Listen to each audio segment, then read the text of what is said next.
bonjour. Ce matin encore, nous sommes là pour partager que du bonheur avec vous, pour partager la joie avec vous. Comme vous le savez si bien, le chemin du ciel, c'est prendre ta joie. Et quand tu viens voir Papa Florian pour un sujet, quel que soit le type de sujet, quel que soit le type de problème, c'est prendre ta joie qui arrange votre situation. Et ce matin, je suis sur ce plateau avec un exemple palpable, avec un témoignage vivant. Je suis là avec Monsieur Précis, je pense que je ne coche pas le nom, voilà, qui est un grand témoignage du ministère Chemin du Ciel. Il est venu rencontrer Papa Florian avec beaucoup de soucis, avec beaucoup de problèmes, mais aujourd'hui, il vit une délivrance totale. Alors nous allons parler de ce parcours, son arrivée au chemin du ciel, mais avant de venir au chemin du ciel, ce qui s'est passé, et pendant qu'il est au chemin du ciel, qu'est-ce que Dieu a fait pour lui et comment il se sent aujourd'hui. Ces paramètres-là, nous parlerons tout à l'heure. Et soyez toujours le bienvenu. Vous êtes un grand témoignage du ministère. Vous avez une histoire vraiment extraordinaire. Voilà, pour ceux qui vous voient pour la première fois, on va partager cette histoire avec eux. On va partager ce témoignage avec eux pour que ça puisse aussi leur servir de modèle. Alors vous allez nous dire qu'est-ce qui vous a amené au chemin du ciel. Merci mon frère, je remercie Dieu. Je remercie surtout Dieu de Papa Florian. Je remercie Christ et les anges de m'avoir conduit ici. Eh bien, moi, c'est mon oncle qui m'a conduit ici. Et cet oncle-là, c'est après les services rendus à cet oncle-là qu'il a dit, tiens mon fils, il faut que je t'amène chez un pasteur. Parce qu'en toute chose, il faut la protection, tout et tout. Et c'est comme ça. Vous êtes quelqu'un qui aide beaucoup. Bon, je fais ce que je peux. Voilà. Et disons que c'était une dette que je voulais payer. Bon, il m'emmerdait, allons, mais moi j'hésitais. Parce que j'ai vu tellement de pasteurs et je me suis imaginé un pasteur comme tous les autres que j'avais déjà vu. Et c'est comme ça un jour, je l'ai trouvé chez lui, j'ai dit, bon écoute, allons. Et là c'était de l'autre côté là-bas. En 2012, je me rappelle, en décembre 2012. Et nous sommes arrivés là. Puis nous sommes entrés dans une cour, et puis après l'arrière-cour. Et nous avons croisé un monde assis. Et il m'a reçu. Et quand j'ai expliqué mon problème, il m'a dit, bon, prends ta joie. Bon, ça ne m'a pas convaincu. Bon. Moi, l'essentiel, j'ai répondu à l'appel de mon oncle. Voilà. Et je suis retourné chez moi. Il m'avait dit qu'il y avait des éléments à payer. Le sang de Jésus. Bon, j'ai payé. Mais arrivé à la maison, je viens vous dire que j'ai mis le sang de Jésus quelque part là-bas. Chez moi, c'était de l'huile. Donc, j'ai mis ça quelque part. Et puis, je me disais, ben, je n'aime pas la pommade, me pommader, tout et tout. Bon. Et un jour, j'ai dit, ben, il faut que j'essaie ça quand même. J'ai essayé, je me suis foutu avec, avant de dormir. Et puis, dans mon sommeil, cette nuit-là, j'ai vu ma mère qui a jeté un pagne kita tissé avec du fil d'or. Je suis venu expliquer à mon oncle. Je suis allé expliquer à mon oncle. Mon oncle a dit non, il faut plutôt aller expliquer à l'homme de Dieu. Et c'est comme ça que je suis arrivé chez l'homme de Dieu. Je lui ai expliqué. Et il m'a regardé, il a souri. Et il m'a dit, bon écoute, il faut prier, il faut continuer la prière. Et puis bon, de temps en temps, tu viens me voir, il faut faire très attention à tes rêves. Surtout prends un cahier. Et puis bon, si tu n'as pas le temps, tu écris et tu gardes. Et c'est ce que j'ai fait. Mais pour ne pas vous couper, quand vous avez pris le sang de Jésus, oui, et que Dieu s'est révélé à vous au sujet de votre maman, vous avez dit. Bien sûr. Est-ce que avant cela, vous aviez eu un tel songe, un pareil songe? Non. Jamais. Non. D'accord. C'est quand vous avez pris le sang de Jésus, oui, quand vous avez commencé à considérer la chose que vous avez vue. oui. D'accord. Donc on va dire que Dieu a commencé maintenant à révéler les choses qui étaient cachées. Voilà. Et c'est comme ça que je suis retourné à la maison. Une semaine après, c'est mon épouse. Je reviens à mon épouse. Elle, c'est plutôt un pagne adingra. Adingra violet. Elle m'a jeté ce pagne-là là-dessus. Je suis venu dire au pasteur. Le pasteur a... Et donc, on vous jette dessus comme vous étiez mort. Bon. Et quand elle m'a jeté ça là-dessus, je suis venu voir le pasteur. Papa Florian? Oui. Papa Florian, plutôt. L'homme de Dieu, Papa Florian. Je suis venu le voir. Et puis il m'a dit, il faut prier. Il faut prier que plus tard, tu auras l'explication qu'il faut. Et c'est comme ça que j'ai continué la prière. Il a dit, il faut plus t'approcher de nous pour qu'on prie ensemble. Il ne faut pas laisser, il faut prier, il faut utiliser toujours les éléments. Voilà, il faut continuer à utiliser les éléments. Et c'est comme ça, c'est ce que j'ai suivi. Jusqu'à ce que, de 2012, nous sommes de décembre 2012 en 2013. Bon, en 2013, les choses allaient. Je rappelle que je suis entrepreneur.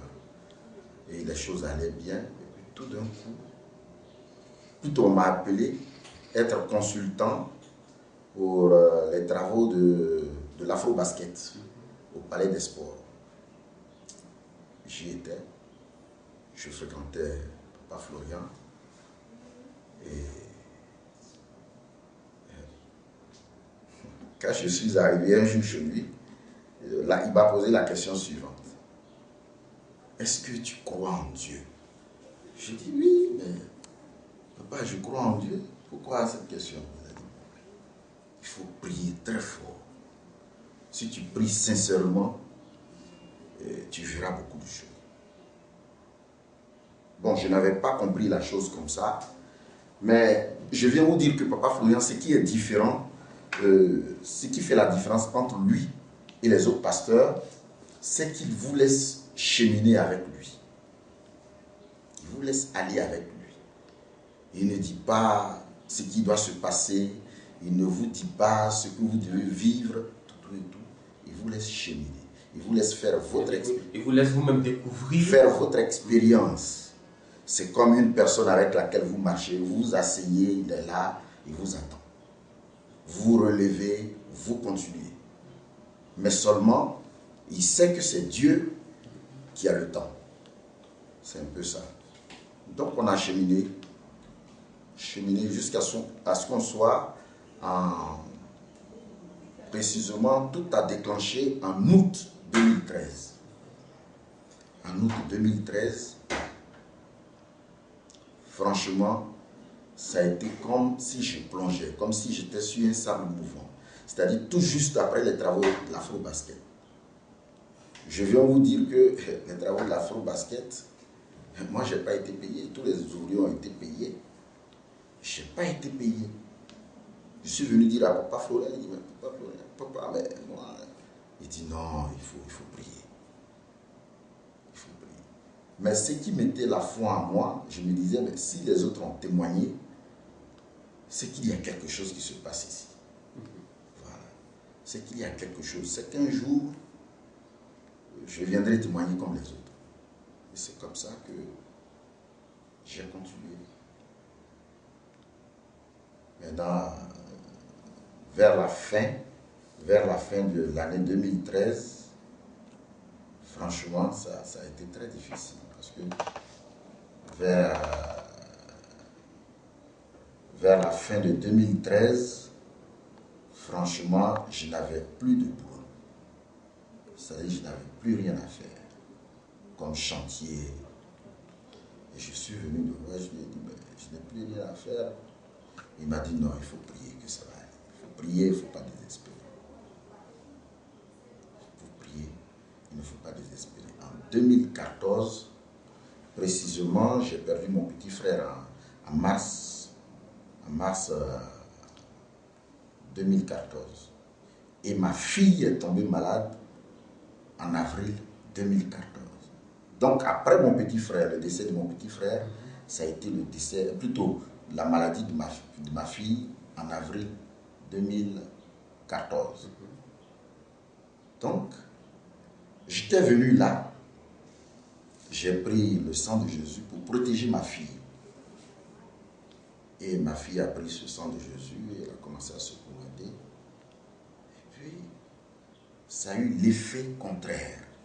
C'est-à-dire, au lieu que ça la soulage, oui, elle a plutôt commencé à se sentir mal. C'est la fatigue, elle ne dormait pas, c'était l'insomnie.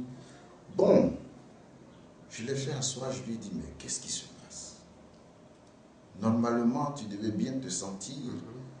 Bon, c'est une protection, tu n'étais pas malade, mais c'est une protection. Comment ça se fait que tu... Elle dit, non, ça va aller, que je suis un peu fatigué. Et elle allait voir sa fille, c'est-à-dire ma petite fille à Maféré. Au retour, dans ce même mois d'avril-là, non, elle ne pouvait plus aller à l'école. Donc elle est restée à la maison. Jusqu'au mois de juillet. Au mois de juillet, nous nous sommes retrouvés au CHU de Trècheville. Sa fille, Dieu merci, avait eu son entrée en 6e. Donc j'appelais souvent là-bas. Et un jour, elle m'a dit, non, grand-papa, ma maman qui est malade là, c'est grand-maman qui fait ça. Je dis, ah bon? Je suis venu dire à papa Florian, et voilà la situation. Il m'a dit, bon, mais ta petite fille là même, elle est où?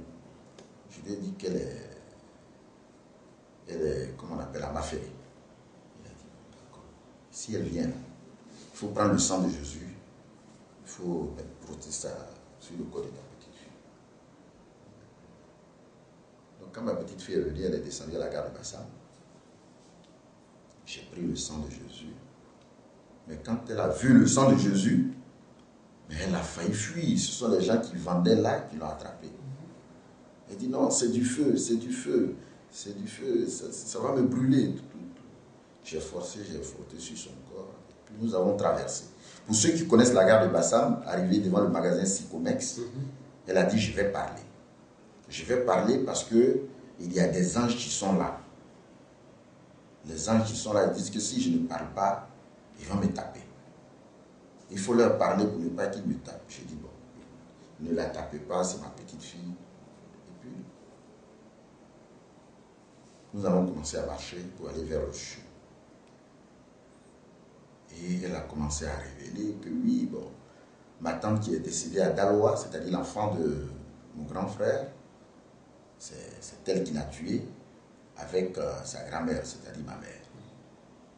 Et que nous sommes passés chez toi, et là, on ne pouvait pas entrer parce qu'il y avait 2 anges devant la porte. Et ces 2 anges-là nous ont tapés, c'est-à-dire la sœur de grand-maman et moi. Et ça, c'est votre petite fille qui dit tout ça? C'est ma petite fille. Après avoir frotté le sang de Jésus. J'ai dit un bon.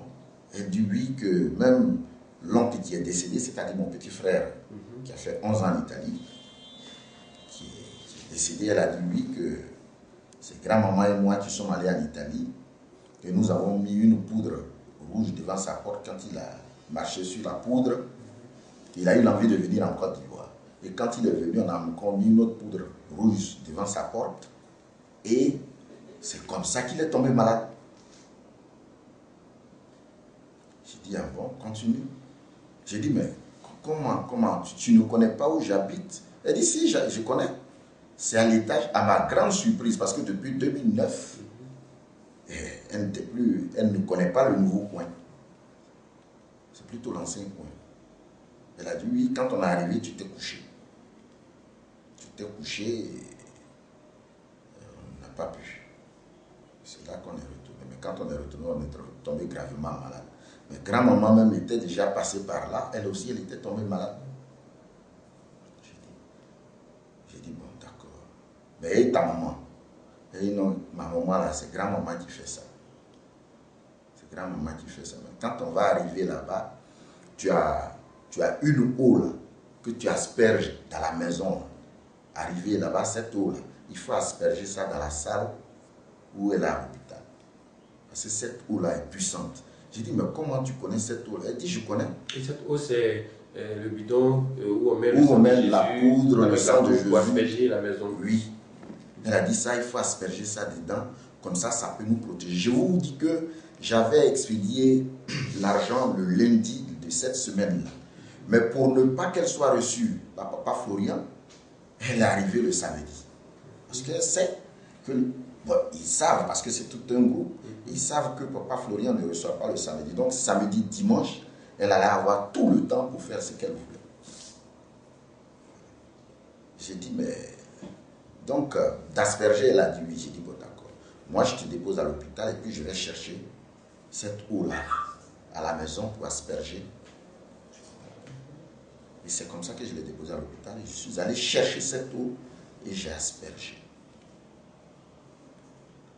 Toute la nuit, le lendemain quand je suis arrivé le dimanche, elle et sa maman ont dit que toute la nuit, il y avait des hiboux derrière la fenêtre. Et ma petite fille disait que sa grand-mère, c'est-à-dire son arrière-grand-mère bien sûr, disons ma mère était dehors, elle lui disait, il faut venir, sors pour venir. Je vais te payer de beaux habits, tout. Et elle est restée là. Elles ont prié jusqu'au matin. Quand je suis venu, la dame, c'est-à-dire qui était couchée à côté, elle a dit, monsieur, vraiment l'eau que vous avez aspergée partout là, j'ai vraiment dormi. Je vous dis merci. Merci. Si cette eau-là, si vous pouvez m'envoyer un peu, j'ai dit, bon d'accord, je vais vous envoyer un peu. Elle a dit, pour la première fois, j'ai bien dormi même. J'ai dit, bon, ce qu'on va faire, je vous donne un peu de sang de Jésus, on va vous frotter ça. Et quand on a frotté le sang de sa fille a frotté le sang de Jésus là sur cette dame-là, elle se levait pour aller au besoin. Donc ça c'est une parenthèse bien sûr. Et c'est là, après ma fille est sortie de l'hôpital. Mais ce que je vais dire, c'est que ça faisait 10 jours que je cherchais le sang. C'est-à-dire pour lui faire une perfusion. Mais je n'arrivais pas à voir ce sang-là. Durant 10 jours, je défilais à la banque de sang de Trècheville. Quand ma petite fille est venue se confesser, la première fois, c'était en août, papa Florian a décidé qu'on revienne le 7 août. J'ai posé la question, il dit, mais papa, le 7 août, là, il dit, je vous ai dit de venir le 7 août. Il faut venir le 7 août. Voilà, je vais vous recevoir, c'est sérieux. Nous sommes arrivés là le 7 août. C'était la deuxième visite par rapport à ma petite fille. Puis, on est reparti. Et quand on repartait, arrivé au 43e du mois, les gens nous ont appelés. Ils ont dit, bon, M. Brice, il vient chercher les 2 poches de sang. Il nous a réservé les 2 poches de sang. C'est là que j'ai pris les 2 poches de sang. Mais quand on lui a mis ces 2 poches de sang à 16 heures, c'était carrément une transfiguration. C'est-à-dire, elle est redevenue comme s'il n'était pas là. Mais ce que j'ai oublié, c'est que au moment de la confession de ma petite fille, eh bien, elle disait que sa grand-mère et son groupe étaient au dehors.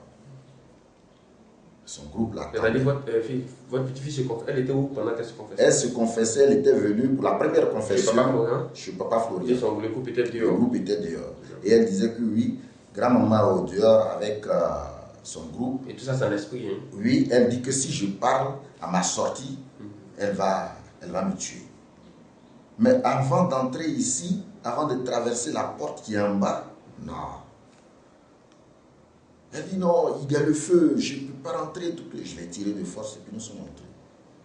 Mais avant de rentrer dans la grande salle, elle ne pouvait même pas mettre ses 2 pieds par terre. Elle disait que ça la brûlait.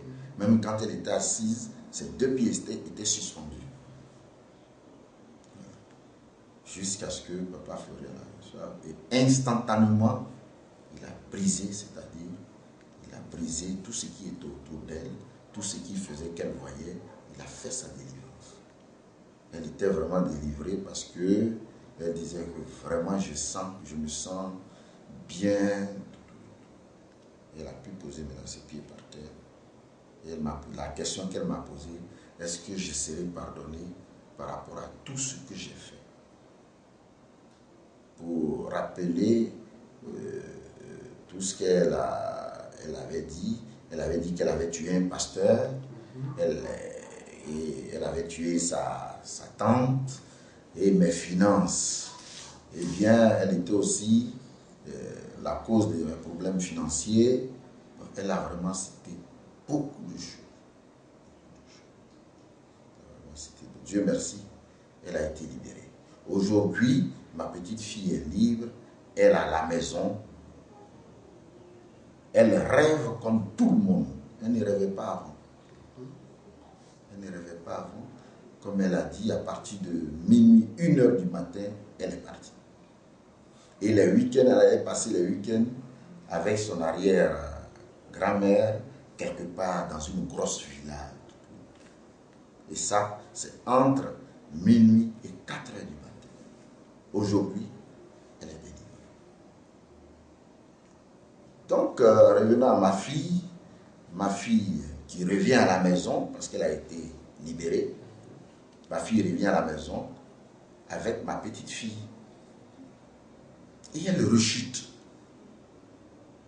Bon, je ne comprenais pas. Je dis, mais avec tous les soins que tu as reçus, qu'est-ce qui se passe? Elle dit non, que je me sens un peu mal. Bon, il faut me conduire à l'hôpital afin que... Nous sommes repartis à l'hôpital, ils ont fait les examens et ils lui ont prescrit des médicaments et nous sommes revenus. Et un vendredi, j'étais prêt à sortir. Voilà ma petite fille qui vient au salon. Grand-papa, viens, il y a maman qui voit des choses, tout et tout. Donc je rentre. Mais qu'est-ce qui se passe? Où est-ce que tu as mal? Elle dit non, je n'ai pas mal, mais je vois des choses. Ma petite fille qui dit à sa maman, maman, il faut parler. Moi j'ai parlé et grand-papa ne m'a rien fait. Si tu parles, il ne te fera rien. Je dis ah bon? Parce qu'elle a quelque chose à me dire. Elle dit oui. Dis à ma fille de sortir. C'est-à-dire dire à ma petite fille de sortir. Et elle est sortie. Elle a dit ferme la porte. J'ai fermé la porte. Elle dit oui. Vraiment, je te demande pardon. Depuis à l'âge de 9 ans, j'ai été programmé spécialement pour te tuer. Et en ce moment où elle parlait avec quel âge? Oh, 27 ans. Je dis ah bon? Elle dit oui. Tout ce qui se passait autour de toi, c'est moi. L'accident que tu as eu à faire à Ferké. Effectivement, j'ai fait un accident en 95. En ce moment, j'allais à Couteau, où j'avais un chantier. À 1h du matin, j'ai fait un accident. Le car est tombé dans le ravin. Pour ceux qui connaissent Ferké, avant de tourner pour aller à Bondiali, il y a un grand trou. Le car est tombé dedans. Et par la grâce de Dieu, je vous dis, le blouson que j'avais porté était déchiré. Mais moi, je n'ai rien eu. Je suis sorti, au contraire, c'est moi qui aidais les gens à sortir. Je suis sorti. Elle a dit que c'était elle. Cette main-là était pourrie jusqu'à ce qu'on me cisaille la bague de mariage. J'étais obligé de mettre de l'eau chaude quelque part, garder de l'eau chaude quelque part pour tremper ma main dans cette eau-là en pleine nuit pour pouvoir dormir. Elle a dit que c'était elle. J'ai dit bon, donc qu'est-ce qu'il faut faire? Elle dit non, amène-moi chez Papa Florian pour que je parle. J'ai dit ok. C'est comme ça que j'ai appelé son grand frère et nous l'avons envoyé ici chez Papa Florian. Ce jour-là, son grand frère était avec moi, on était 3. Et elle s'est confessée, pour ceux qui ont vu le film, elle s'est confessée. D'abord mes finances. Elle a dit qu'elle partageait mes finances avec sa maman, c'est-à-dire mon épouse actuelle, ma mère, voilà, et elle-même. Voilà. Donc quand j'ai des finances, et on lui a posé, Papa Florian lui a posé la question, mais l'argent qui appartient, la richesse qui appartient à ton père, c'est ta richesse. Elle dit, mais c'est parce que vous ne savez pas. Lui, il est vachement riche, mais il ne sait pas comment utiliser son argent et c'est nous qui faisons cela. Quand les gens viennent le voir par sa bonté, il donne. Et nous, alors que nous, de l'autre côté, nous avons besoin de ces finances-là. Alors qu'est-ce que nous faisons? Quand il nous donne de l'argent, nous enterrons une pièce de 100 francs.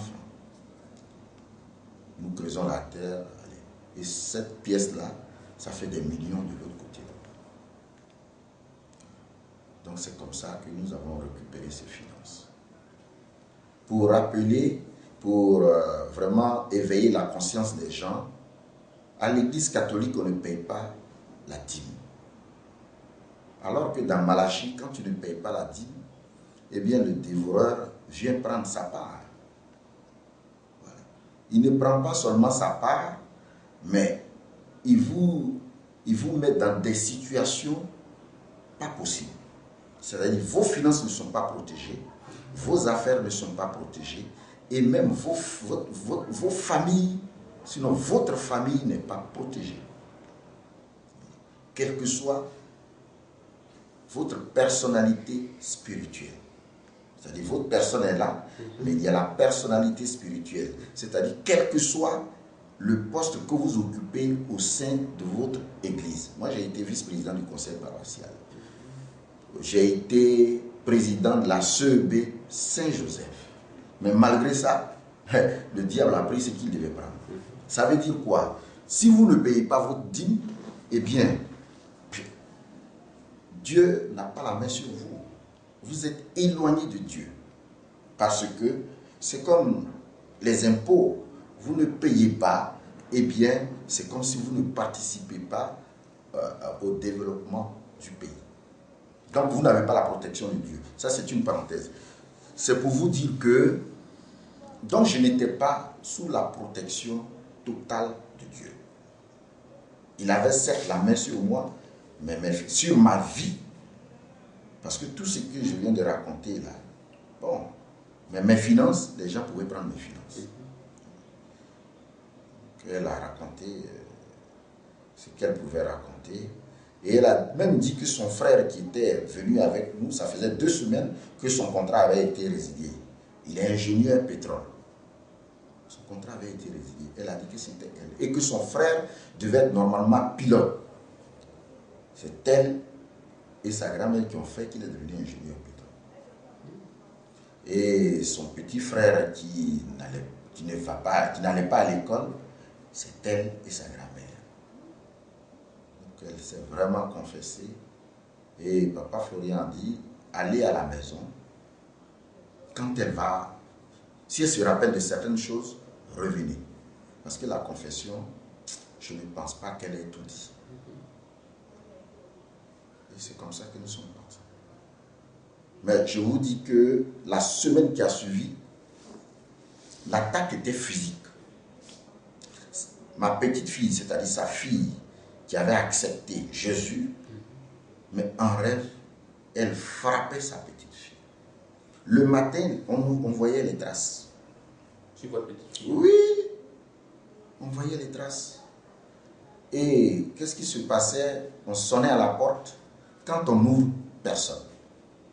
Alors j'ai une de mes filles là, Malika, qui a dit, mais papa, j'ai fait un rêve. On a sonné à la porte et Emmanuela, c'est-à-dire ma petite fille, est allée ouvrir. Quand elle a ouvert, il y a des gens qui sont rentrés. Donc ça veut dire quoi? Quand on sonne, qu'on ouvre, il y a des gens qui rentrent. On ne les voit pas. J'ai dit, bon, d'accord. Et cette sonnerie-là, c'est quand je suis là. Quand je ne suis pas là, personne ne sonne. Donc, ma fille a dit, quelque chose que j'ai oublié, ma fille a dit que une nuit, quelqu'un a sonné à la porte. Elle était couchée et elle allait ouvrir. Quand elle a ouvert, c'est un ange qui est rentré avec son épée et une autre épée dans la main, une épée en or. Elle a dit, plutôt l'ange a dit, va réveiller ton père.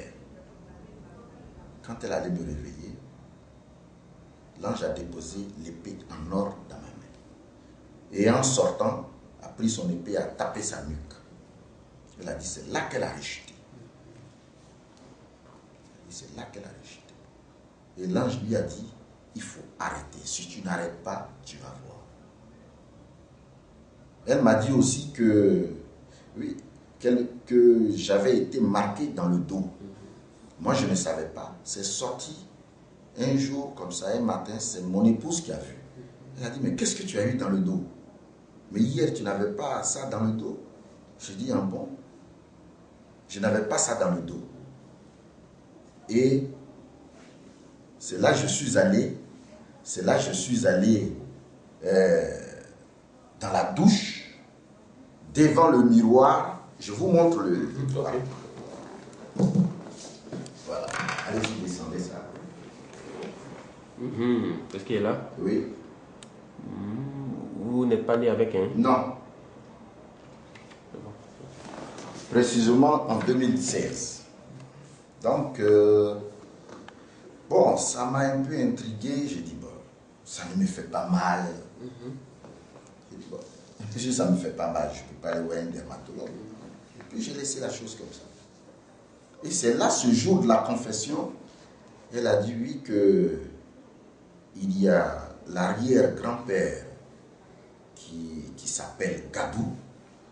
Moi, je savais que cet arrière-grand-père s'appelait Gadou, mais je ne lui avais jamais dit ça. Qu'il est apparu à moi en 2008.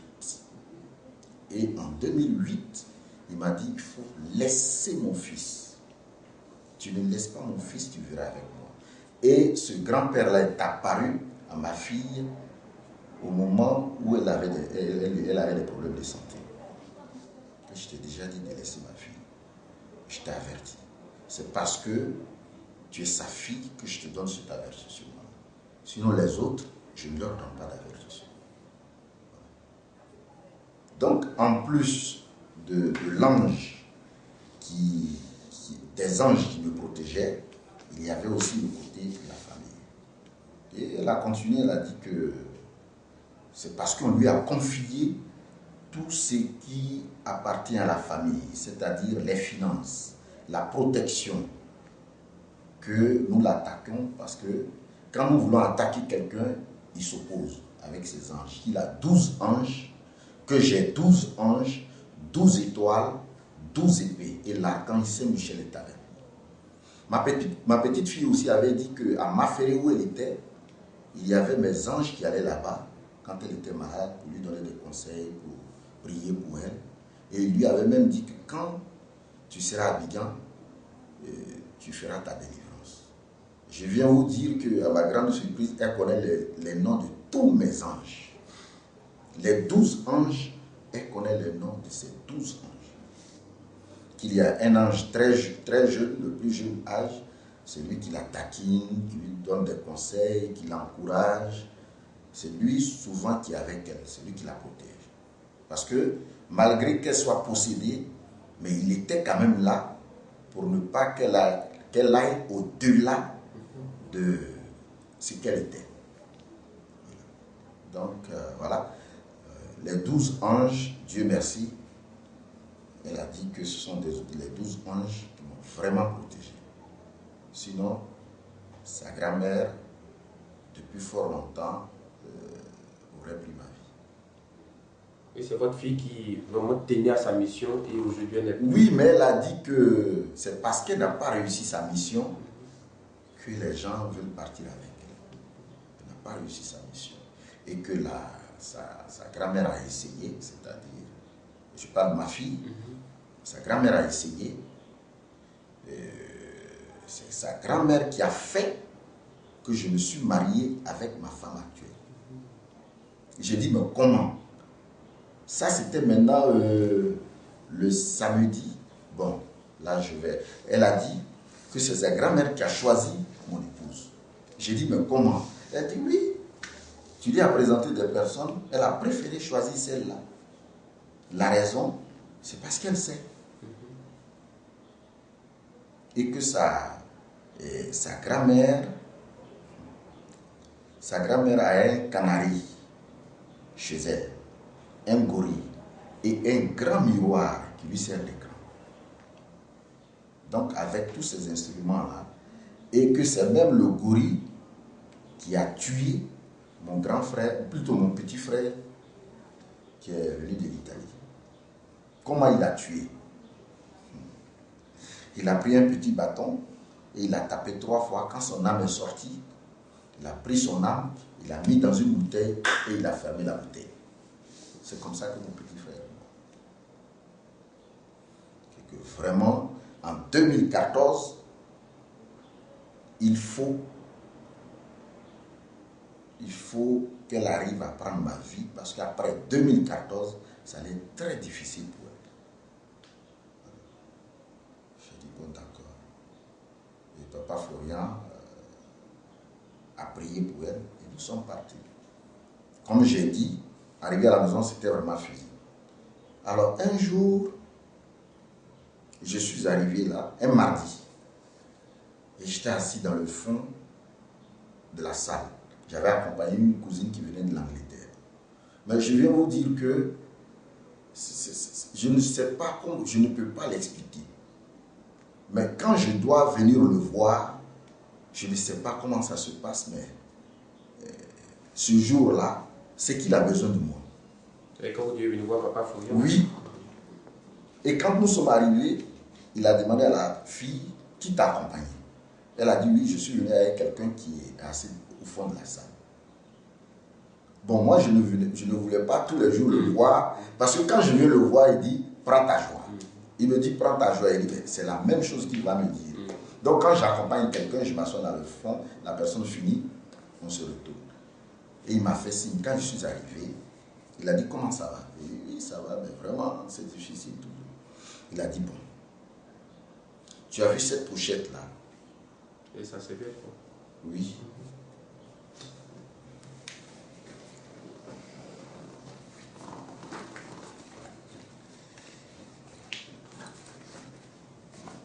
Il m'a dit, il m'a dit, tu vois cette pochette-là, cette serviette-là, est-ce que je suis allé prendre cette serviette-là quelque part? J'ai dit non. Il dit, bon, c'est cette pochette-là que j'utilise. Je te donne cette pochette. Tu vas avec la pochette. Il m'a donné une bouteille d'eau. Il dit, tu vas avec cette bouteille d'eau. Il faudra boire cette bouteille d'eau. Le vendredi, je serai chez toi. J'ai dit, ah, vraiment? Il dit, non. Je ne viens pas pour ton argent. D'ailleurs, même tu n'as rien, tu as des problèmes. Et je ne viens pas pour que tu me payes le carburant. Non. Je viens chez toi. Je viens chez toi parce qu'il faut que j'arrive là-bas. Il y a des choses qui se passent là-bas. J'ai dit d'accord. Donc le vendredi, effectivement, il est venu chez moi. Quand il est arrivé, il a dit, va chercher ta fille. Elle a cherché, elle s'est assise là. Il faut te confesser, je vais partir. Dis le reste, je vais partir. Je prie pour toi, je m'en vais. Mais si tu ne te confesses pas, ça, je ne sais pas ce que je vais te dire. Elle dit non. C'est ce que j'ai dit. J'ai dit que les finances de mon papa, et puis mon petit frère là, mon petit frère, ma grand-mère et moi, nous prenons son cerveau pour faire du yaourt. Et puis, c'est sa mère qui met des choses dans sa bouche. Donc nous sommes 3 sur lui. De temps en temps, sa mère fait appel à une autre personne qui vient, donc on est quelquefois 4. C'est pour cela qu'il a des problèmes. Oui, c'est ce que j'ai à dire. Papa Florian a dit, écoute, moi je n'ai pas assez de temps. Pour tout ce que je fais, où tu es allé là, j'ai abandonné tout cela pour venir. Rien que pour toi. Elle dit non, il a dit, bon, ok. Il dit, mais moi je ne comprends pas. Pourquoi est-ce que tu ne peux pas parler? Sa fille a commencé à pleurer. Maman, il faut parler, maman, je t'en prie, il faut parler, sinon tu vas mourir. Il n'a voulu rien dire. Papa Florian a dit, bon, moi je m'en vais. Et il s'est levé. Quand je l'ai accompagné, arrivé auprès de sa voiture, il a dit, il faut chercher de quoi enterrer ta fille. Parce qu'elle est déjà partie. Il lui a laissé un bon moment pour se repentir. Elle n'a pas voulu se repentir. Elle a accepté de se suicider. Parce qu'il y a des vérités avec lesquelles elle ne peut pas vivre. Et c'est comme ça qu'il est parti. C'était le vendredi. Le samedi, elle m'a appelé. Elle m'a dit, oui, papa, viens à ce que je parle. Et quand je suis arrivé, elle a dit, oui, depuis à l'âge de 9 ans, plutôt à 9 ans, pour mon initiation, j'ai tué un bébé. J'ai dit, mais tu l'as tué comment? Physiquement? Elle a dit, non. Je suis allé à l'hôpital là-bas, Puis bon, je l'ai tué. Et que vraiment j'ai fait trop de mauvaises choses. Trop de mauvaises choses. Et là, c'était le samedi. Le samedi, elle est morte le mardi. Et l'enterrement a été fait. L'enterrement a été fait. L'enterrement a été fait. Je vous dis que vraiment, par la grâce de Dieu, j'ai eu les moyens de l'enterrer. Vraiment les moyens de l'enterrer. Voilà. Donc du mardi au samedi, du mardi jusqu'à la journée du samedi, je vous dis, il y avait une facture de 700 et quelques mille. Parce qu'il fallait la tombe, il fallait recevoir les gens, il fallait payer la morgue. 700 et quelques mille. Et aujourd'hui, comment vous vous sentez? Comment sont vos marchés?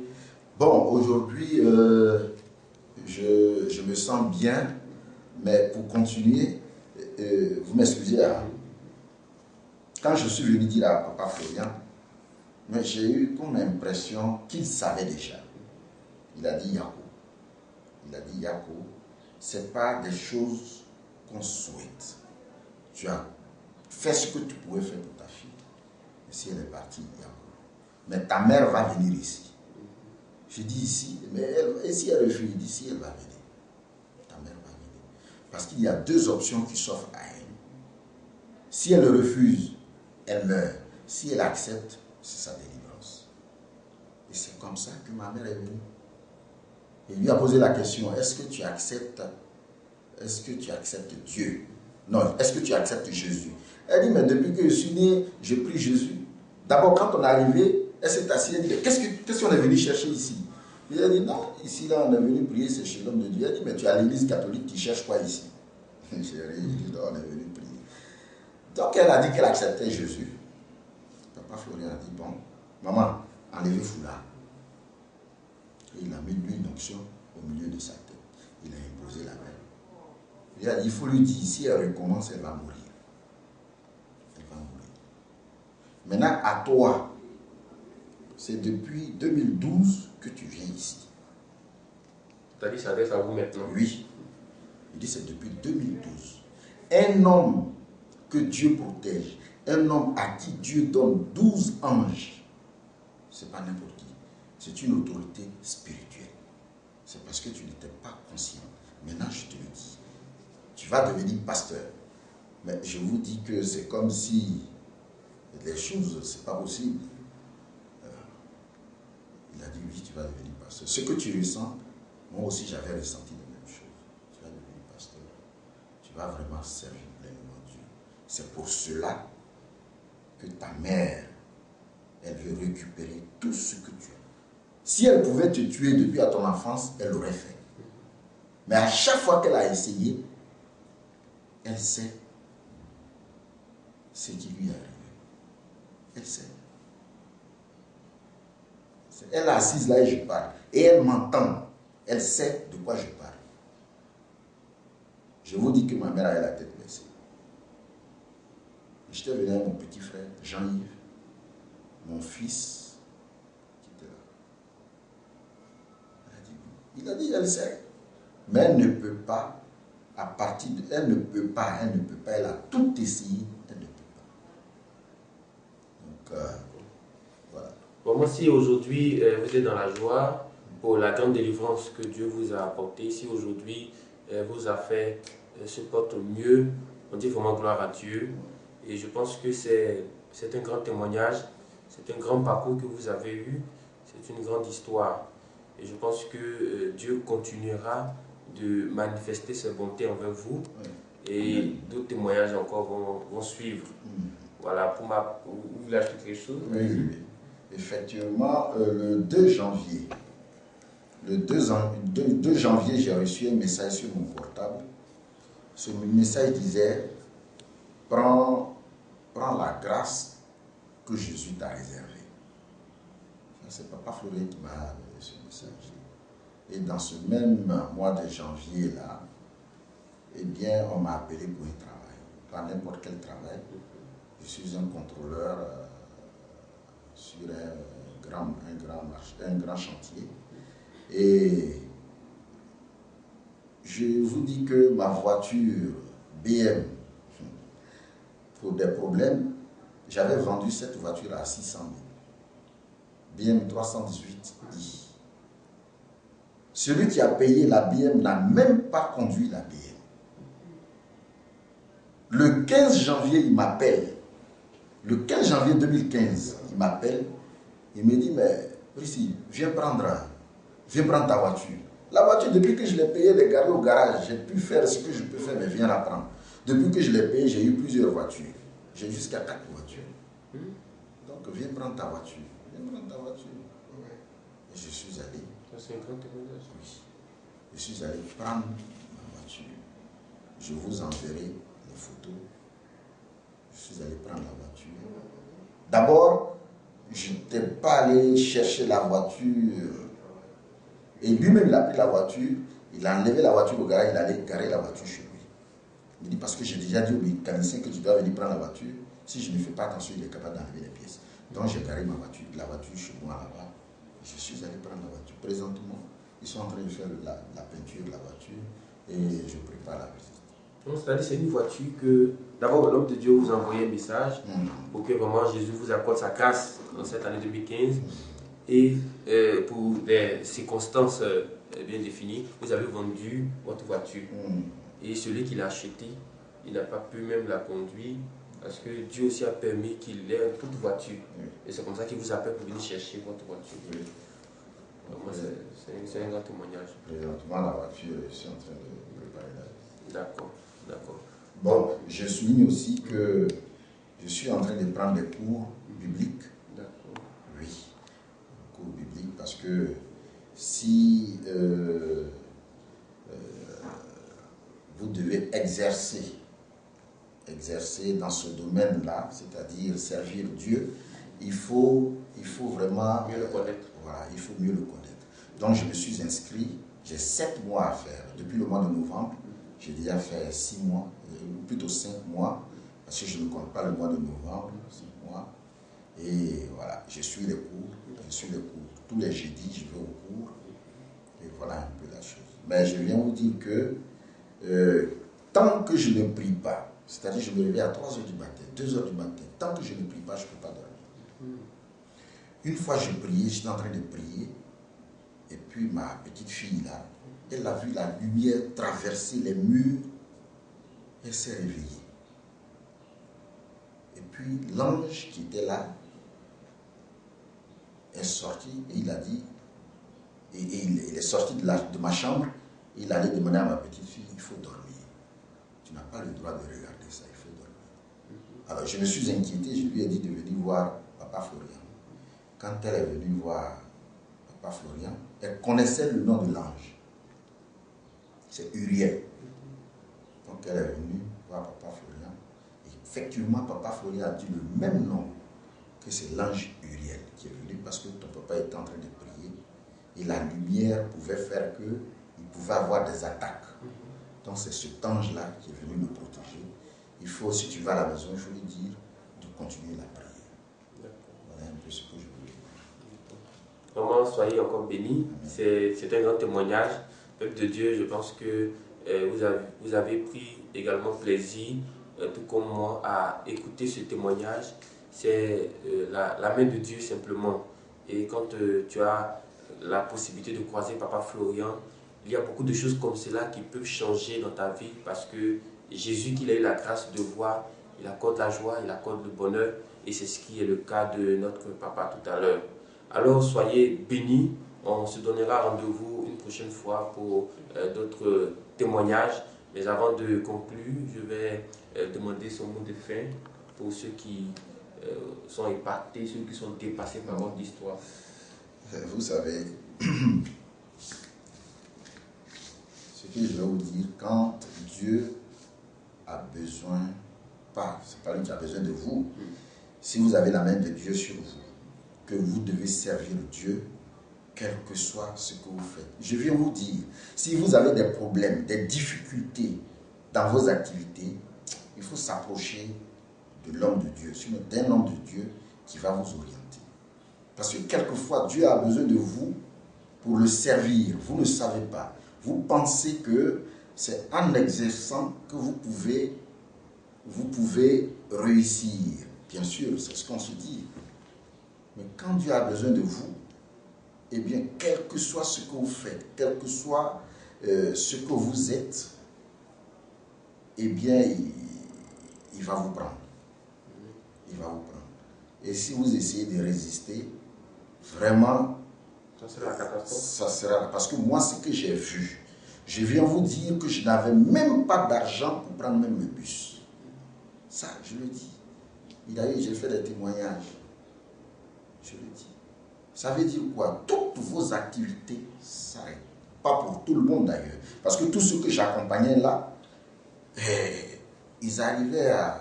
Quand ils m'appelaient, oui, ça va, ça marchait, et tout. Je te dis merci. Je vais dire merci à Papa Florian. Mais moi qui les accompagnais, j'avais des difficultés. Ce qui veut dire que c'est parce que je dois servir Dieu. Alors je m'incline devant la décision de Dieu. Et puis bon, voilà.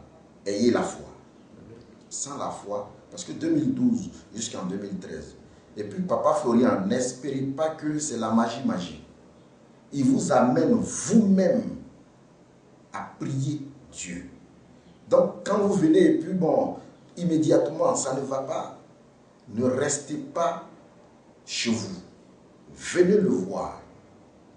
Venez le voir. Insistez, persévérez jusqu'à ce que un jour vous témoignez comme moi.